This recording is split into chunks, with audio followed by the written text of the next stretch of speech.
स्वागत छ तपाईलाई स्टार्टस क्रिएसनमा। अहिले तपाईले हेर्दै हुनुहुन्छ स्टार्टस क्रिएसन है। तपाईले भिडियो देखेर थाहा पाइसक्नु भएको छ होला हामीले आज चाहिँ कुन चाहिँ म्युजिक बिटमा भिडियो बनाउन गइरहेको छौं भनेर। यदि तपाईले पनि यो म्युजिक बिटमा भिडियो बनाउन चाहनुहुन्छ भने भिडियोलाई सुरुदेखि लास्टसम्म हेर्नु होला र हाम्रो च्यानलमा तपाई नयाँ हुनुहुन्छ भने हाम्रो च्यानललाई पनि सब्स्क्राइब गरेर सपोर्ट गर्न चाहिँ नबिर्सिनु होला।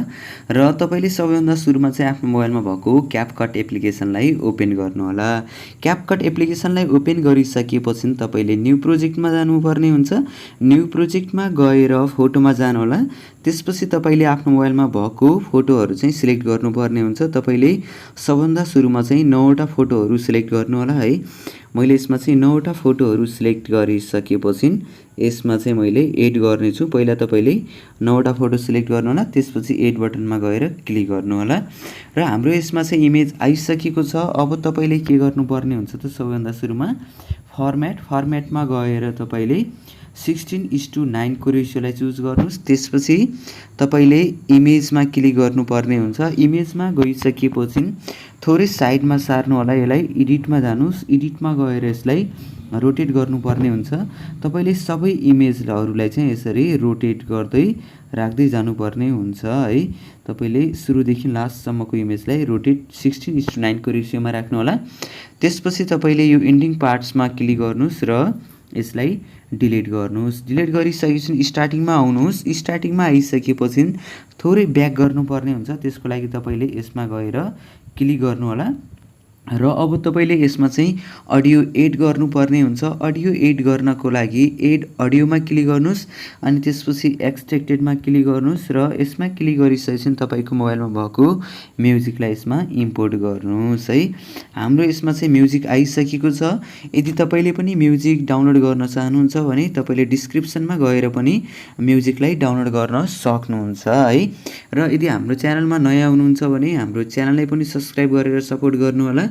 र अब चाहिँ तपाईले इमेजलाई सेट गर्नुपर्ने हुन्छ है ड्युरेसनको आधारमा। मैले चाहिँ यसमा थोरै साउन्डहरुलाई चाहिँ प्ले गर्ने छु है।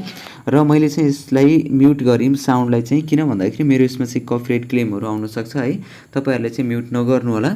अब ड्युरेसन मिलाउनको लागि तपाईले इमेजमा क्लिक गर्नुस् र फर्स्ट इमेजको ड्युरेसन रहेको छ 1.5 राख्नु होला है। फर्स्ट इमेजको ड्युरेसन चाहिँ 1.5 अनि त्यस्तै गरेर नेक्स्ट इमेजमा क्लिक गर्नुस्। नेक्स्ट इमेजमा गइसकेपछि यसको ड्युरेसन भनेको तपाईले 1.8 दिनुपर्ने हुन्छ र थर्ड इमेजमा क्लिक गर्नुस्। यसको ड्युरेसन तपाईले 0.5 राख्नुपर्ने हुन्छ। 0.5 युज गर्नुस् र त्यसपछि नेक्स्ट इमेजमा क्लिक गर्नुस्। यसको ड्युरेसन चाहिँ तपाईले 0.3 दिनुपर्ने हुन्छ। थोरै जुम गरेर पनि यसरी दुईटा औंलाले जुम गर्नु होला है।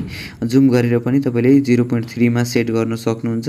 त्यस्तै गरेर नेक्स्ट इमेजमा क्लिक गर्नुस्। नेक्स्ट इमेजको ड्युरेसन रहेको छ 2.9 को ड्युरेसन रहेको छ है। तपाईले 2.9 सेट गर्नुस् अनि त्यसपछि नेक्स्ट इमेजमा क्लिक गर्नुस्। नेक्स्ट इमेजको ड्युरेसन रहेको छ हामीसँग 1.9 रहेको छ। तपाईले पनि यो इमेजको ड्युरेसन चाहिँ 1.9 राख्नु होला।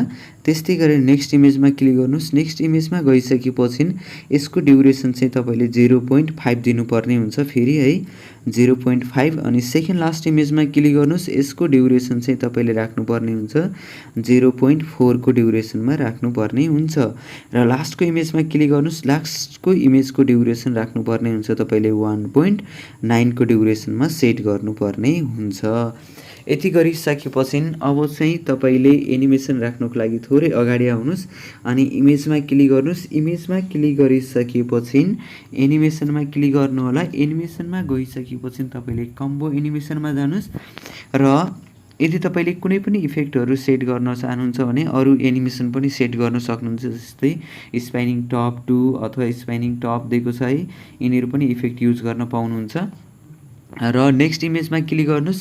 नेक्स्ट इमेजमा गइसकेपछि मैले चाहिँ यसमा पेन्डुलम 1 सेट गरेँ है र यसमा पनि पेन्डुलम 1 सेट गर्ने छु र यसमा चाहिँ मैले पेन्डुलम 2 सेट गऱ्यौँ है र यसमा पनि क्लिक गर्नुस् पेन्डुलम 1 र थोरै यसलाई पनि क्लिक गर्नुस् पेन्डुलम 1 राख्नेछौँ र मैले यो इमेजमा क्लिक गऱ्यौँ यसमा पनि पेन्डुलम 1 नै राख्यौँ तर सेकेन्ड लास्टको इमेजमा चाहिँ सेकेन्ड लास्टको इमेजमा चाहिँ पेन्डुलम 2 राख्यौँ र यसमा क्लिक गरेर फेरि तपाईँले पेन्डुलम 1 सेट गर्न सक्नुहुन्छ है र यति गरिसकेपछि अब तपाईँले इफेक्ट राख्नुपर्ने हुन्छ तपाईँले फेरि यसमा चाहिँ यो इफेक्ट देख्ने बित्तिकै यो इफेक्टमा चाहिँ क्लिक नगर्नु होला है यो इफेक्ट भनेको म्युजिक इफेक्ट हुनेछ हामीले भनेको भिडियो इफेक्ट राख्नेछौँ भिडियो इफेक्ट राख्नको लागि तपाईँले दुईटा इमेजको बिचमा आउनुहोस् दुईटा इमेजको बिचमा गइसकेपछि तपाईँले यसमा चाहिँ ब्याक गर्नुपर्ने हुन्छ अनि इफेक्टमा जानुपर्ने हुन्छ र भिडियो इफेक्टमा जानुहोस् भिडियो इफेक्टमा गइसकेपछि तपाईँले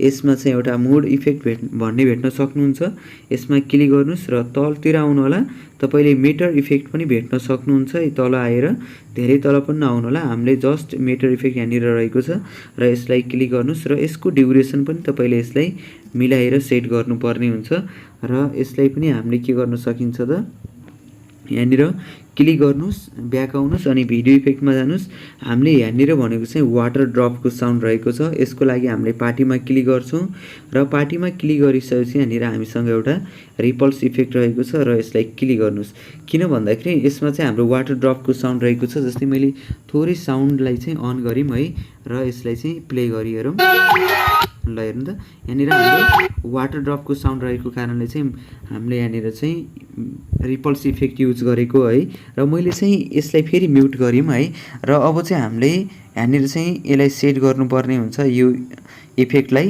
र यसको ड्युरेसन पनि तपाईँले यसलाई सेट गर्नुपर्ने हुन्छ यहाँसम्म सेट गर्नुहोस् यो इमेजको ड्युरेसनसम्म अनि बाँकी चाहिँ फेरि हामी मेटरलाई कपी गर्नेछौँ र यो मेटरलाई चाहिँ यो इमेजदेखि यहाँनिरदेखि सेट गर्नेछौँ र यसको ड्युरेसन पनि सेट गर्नुहोस् र फेरि कपी गर्नुहोस् र यसको ड्युरेसन चाहिँ तपाईँले यहाँ सेट गर्नुपर्ने हुन्छ र यसलाई पनि कपी गर्नुहोस् र तपाईँले अब यसलाई यहाँनिर सेट गर्न पाउनुहुन्छ सेट गरिसकेपछि हामीले चाहिँ फेरि यहाँनिर वाटर ड्रपको साउन्ड रहेको छ त्यसको लागि तपाईँले फेरि भिडियो इफेक्टमा जानुपर्ने हुन्छ र पार्टीमा क्लिक गर्नुहोस् तपाईँले फेरि रिपल्सलाई चुज गर्नुपर्ने हुन्छ क्लिक गर्नुहोस् र ओके अब चाहिँ तपाईँले यसको ड्युरेसन पनि यहाँसम्म राख्नुहोस् है यति राखिसकेपछि मैले फेरि मेटरमा गयौँ र कपी गऱ्यौँ है र यो मेटर चाहिँ हाम्रो यहाँनिरदेखि सेट भएको छ र यसको ड्युरेसन चाहिँ यहाँसम्म भएको छ भने फेरि यसलाई कपी गर्नुहोस् र यसको ड्युरेसन चाहिँ फुल लेन्थसम्म राख्नुपर्ने हुन्छ यति गरिसकेपछि तपाईँले कुनै पनि फ्रेम इफेक्ट राख्न चाहनुहुन्छ भने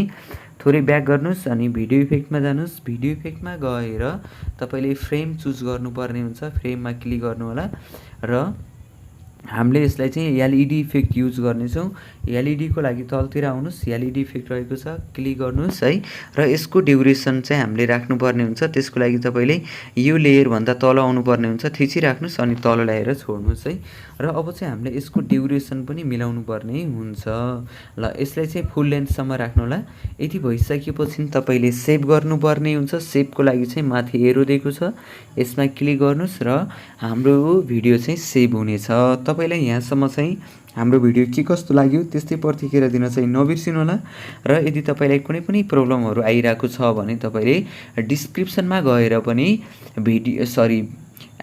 MP3 म्युजिकहरू अथवा त्यो म्युजिकलाई डाउनलोड गर्न सक्नुहुन्छ र अप्ठ्यारो भइरहेको छ कुनै पनि प्रब्लम आइरहेको छ भने तपाईँले टेलिग्राम अथवा फेसबुकमा पनि कन्ट्याक्ट गर्न सक्नुहुन्छ है मैले त्यसको पनि लिङ्क राखिदिएको छु अब डनमा क्लिक गर्नुहोस् र तपाईँले फेरि न्यू प्रोजेक्टमा जानुपर्ने हुन्छ र भिडियोमा जानुहोस् जुन भिडियोलाई सेभ गर्नुभएको थियो तपाईँले 16:9 को रेसियोमा त्यो भिडियोको लागि तपाईँले यसलाई एड गर्नुपर्ने हुन्छ र फर्मेटमा जानु होला फर्मेटमा गएर अब चाहिँ तपाईँले 9:16 को रेसियो चुज गर्नुपर्ने हुन्छ किन भन्दाखेरि हाम्रो टिकटकको रेसियो भनेको चाहिँ 9:16 को रेसियो हुन्छ र त्यसपछि तपाईँले यो भिडियोमा क्लिक गर्नुहोस् र एडिटमा जानुहोस् एडिटमा गएर रोटेट गर्नुहोस् र लास्टमा आउनु होला है फेरि लास्टमा चाहिँ हाम्रो वाटरमार्क रहेको छ यसलाई डिलिट गर्नुहोस् र अब चाहिँ तपाईँले यसलाई प्रोपर 9:16 को तरिका रेसियोमा राखिसक्नु भएको छ तपाईँले फेरि माथि गएर यो एरोमा क्लिक गर्नुहोस् र सेभ हुनेछ है र तपाईँले यदि हाम्रो भिडियोलाई लाइक गर्नुभएको छैन अनि च्यानललाई सब्स्क्राइब गर्नुभएको छैन र कमेन्ट पनि गर्नुभएको छैन भने तपाईँले कमेन्ट लाइक सेयर सब्स्क्राइब सबै गरेर चाहिँ सपोर्ट गर्न चाहिँ नबिर्सिनु